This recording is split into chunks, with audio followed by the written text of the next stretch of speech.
Picture चालू करो बे। अभी मजा आएगा ना भिड़ो। जब बाबरी मस्जिद का ध्वंस हुआ तो मैंने नानी से पूछा, नानी अब तो आप बड़े खुश हो गए, अब तो आके भगवान राम का मंदिर बनेगा। कहती है ना बेटा, मेरा राम किसी की मस्जिद तोड़ के ऐसे मंदिर में नहीं बस सकता। रुको जरा, सबर करो। हम लोग राम के दर्शन करके आ रहे हैं और हम लोगों ने सबकी सुख समृद्धि के लिए, स्वास्थ्य के लिए, सबके लिए हमने भगवान से प्रार्थना की।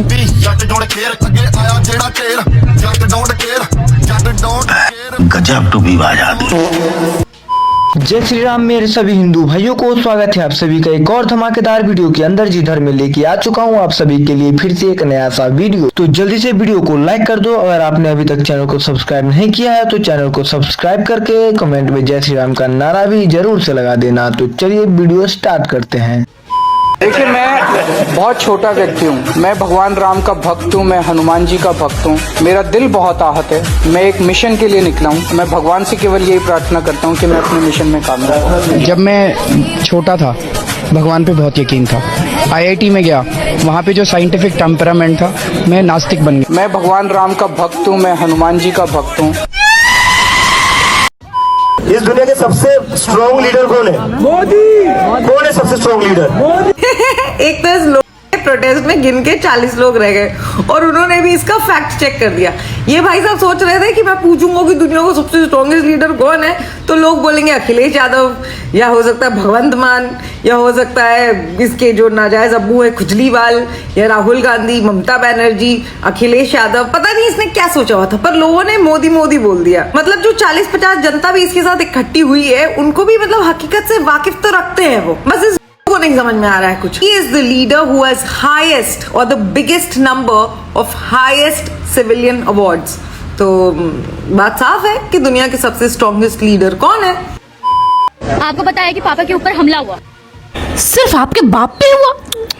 छी छी छी, कितनी शर्म की बात है यार। इसको क्यों छोड़ दिया, इसको भी रेल दिया होता।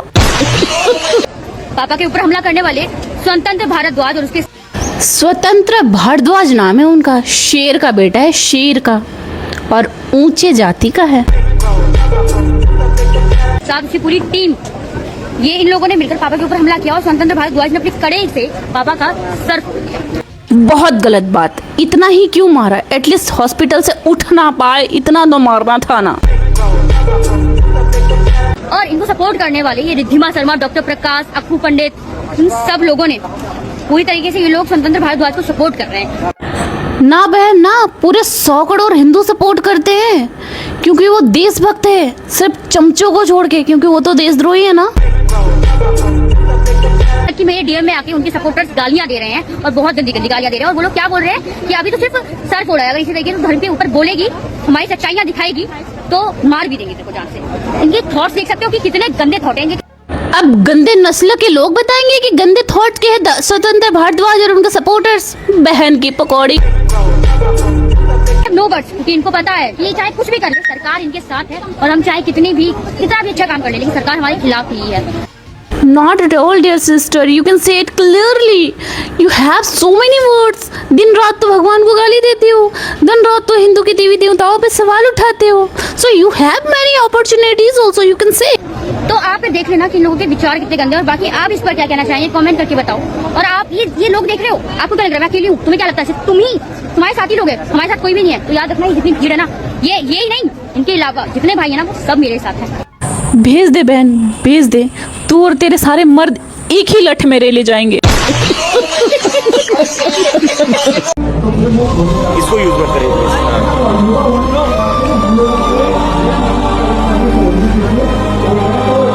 इसको प्लीज चलाना मत। I don't know. आप भाई साहब कुछ ज्यादा नहीं हो गया? 100% शुद्ध नौटंकी दिखाती हूँ आपको। भाई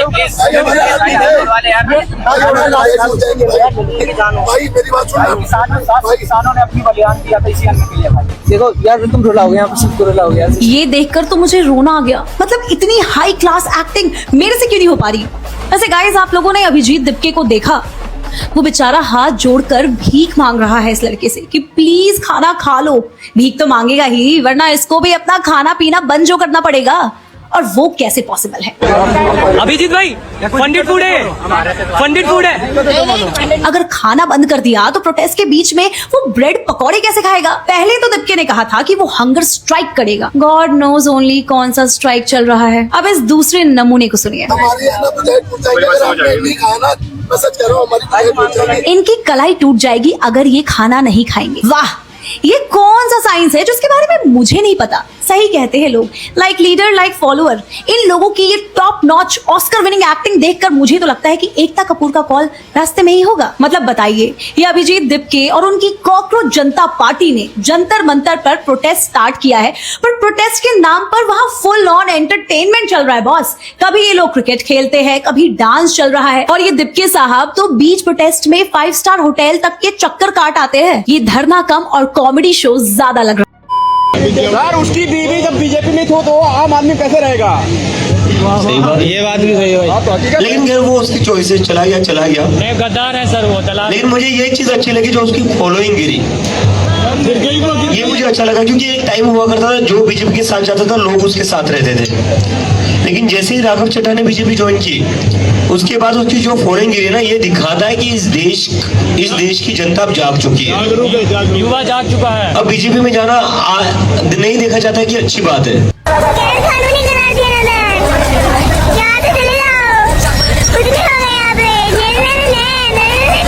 तो आपको जो वीडियो में दीदी भैया दिख रही हैं ये SFI से आती है, स्टूडेंट फेडरेशन ऑफ इंडिया, ठीक है। वही काम जो डफली उफली पीट के ताली पीट के जो नाश्ते गाते रहते हैं ना, हाँ वही संगठन है इनका। तो ये पुलिस वाला का मजाक बना रही है, उनको टीज कर रही है। सबको पता है कि जंतर मंतर पे जो प्रोटेस्ट की परमिशन होती है शाम के 5 बजे तक होती है, उसके बाद आप अगर प्रोटेस्ट करते हो तो गैर कानूनी माना जाता है। तो पुलिस का काम है भाई लोगों को इन्फॉर्म करना। अब जब पुलिस इन्फॉर्म कर रही है कि 5 बजे के बाद आपका धरना जो गैर कानूनी करा दिया था, उनका मजाक बना रही है वो दिल्ली पुलिस जो इनकी सुरक्षा में कई दिन से लगी पड़ी है, ताकि इनको कोई ठोक पीट न चला जाए। जैसे इनकी हरकतें हैं तो मार खाने वाले तो हैं, पर पुलिस प्रोटेक्शन दे रही है ना, आप प्रोटेक्शन दे रही है, आप उसी चीज का मजाक बना रही है। मतलब बुद्धि देखी है। और ये लोग प्रोटेस्ट कर रहे हैं नीट स्टूडेंट के सपोर्ट में। हरकतें चूतियों वाली हैं, लड़ने का नशा करके वहां नाच गाना करते हैं, प्रोटेस्ट के नाम पे फुल बकचोदी चल रही है, और ऐसे काम है इनके। मुझे लगता है कोई ना कोई सही इनमें एक आध हाथ सेक के चला जाता है। Yes exactly. ये मेरा पासपोर्ट है, इसको जला दूं क्या? नहीं सर, आप पासपोर्ट तो जला ही दो, साथ में आप अपना टीचिंग क्वालिफिकेशंस भी जला दो, क्योंकि अगर आप पढ़ाओगे ना मुझे UPSC तो फिर तो मेरा बेरोजगार रह जाना तय है। अगर कुछ चीज पहले बोली नहीं गई है तो क्या मतलब वो एग्जिस्ट नहीं की। 1955 सिटीजनशिप एक्ट सीधे बोलता है कि ये सारे डॉक्यूमेंट्स आपकी सिटीजनशिप का प्रूफ नहीं है। 1961 पासपोर्ट एक्ट अगेन बोलता है कि पासपोर्ट आपकी सिटीजनशिप का प्रूफ नहीं है। अभी मिनिस्ट्री ऑफ एक्सटर्नल अफेयर्स को दबोचा जा रहा है, बट उस टाइम गवर्नमेंट किसकी थी? कौन लाया ये act? Ministry of external affairs ने बस बोला है जो कि ऑलरेडी था documented. What the hell is going on social media? Modi सरकार का कहना है कि पासपोर्ट नागरिकता का प्रमाण नहीं है।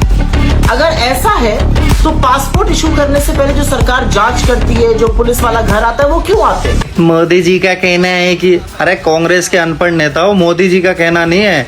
1967 का पासपोर्ट एक्ट ये कहता है कि पासपोर्ट सिटीजनशिप का प्रूफ नहीं है, ये बस आपका ट्रैवल डॉक्यूमेंट है।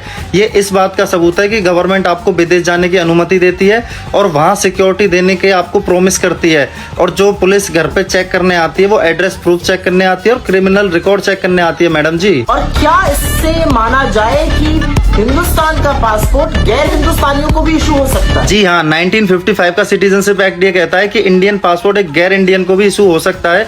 मानो कल को कोई इंडिया आए और अगर उसका पासपोर्ट खो जाए तो इंडियन गवर्नमेंट अगर उसे रिप्लेसमेंट में इंडिया का पासपोर्ट दे तो इसका मतलब ये थोड़ी है कि वो इंडिया का सिटीजन हो गया। मतलब कमाल की बात है। आधार नागरिकता का प्रमाण नहीं है, पैन कार्ड नागरिकता का प्रमाण नहीं है, वोटर ID नागरिकता का प्रमाण नहीं है, पासपोर्ट नागरिकता का प्रमाण नहीं है, तो नागरिकता का प्रमाण है क्या?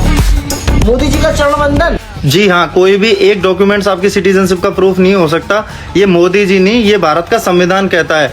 और मोदी जी का चरण वंदन तो पता नहीं, लेकिन आपकी ये फेक और प्रोपोगेंडा वीडियोस इस बात का जरूर प्रूफ है कि आप लोग अनपढ़ और भारत की जनता को अनपढ़ समझते हो कि उनसे कुछ भी बोल देंगे और वो लोग मान लेंगे। मतलब आप भारत की जनता को एक तरीके से बहका रहे हो।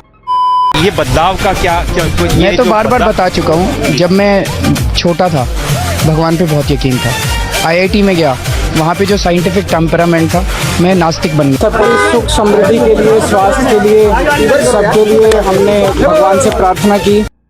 भाई ये कैसी सरकार है यार। मिनिस्ट्री ऑफ एक्सटर्नल अफेयर कह रहा है कि पासपोर्ट, वोटर आईडी, आधार ये सब अब प्रूफ ही नहीं है सिटीजनशिप का। मतलब ये क्या बसड़ फैला रखी है भाई, कैसी बेकार गवर्नमेंट है भाई। मैं बताती हूँ अगर आप भी ऐसा सोच लो। 1955 सिटीजनशिप एक्ट, 1967 पासपोर्ट एक्ट, ये दोनों कब आई थी? 19 सालों में। तब कौन सी गवर्नमेंट थी? Oh shit, of course Congress थी। तो जब लाया कांग्रेस ने, कोर्ट किया सुप्रीम कोर्ट ने, और उस चीज को बस मिनिस्ट्री ऑफ एक्सटर्नल अफेयर ने रिपीट क्या कर दिया, गवर्नमेंट को सब गाली दे रहे हैं। कीड़े मकोड़ों जैसे ट्रेंड को फॉलो करो, भेजा भी यूज कर लो। वीडियो पसंद आई तो वीडियो को लाइक करके चैनल को सब्सक्राइब करना दोस्तों, और कमेंट में जय श्री राम का नारा भी लगा देना, क्योंकि हम लोग वीडियो को एंड भी जय श्री राम के नारे के साथ करते हैं। मिलते हैं आप लोगों से नेक्स्ट वीडियो में, बाय बाय।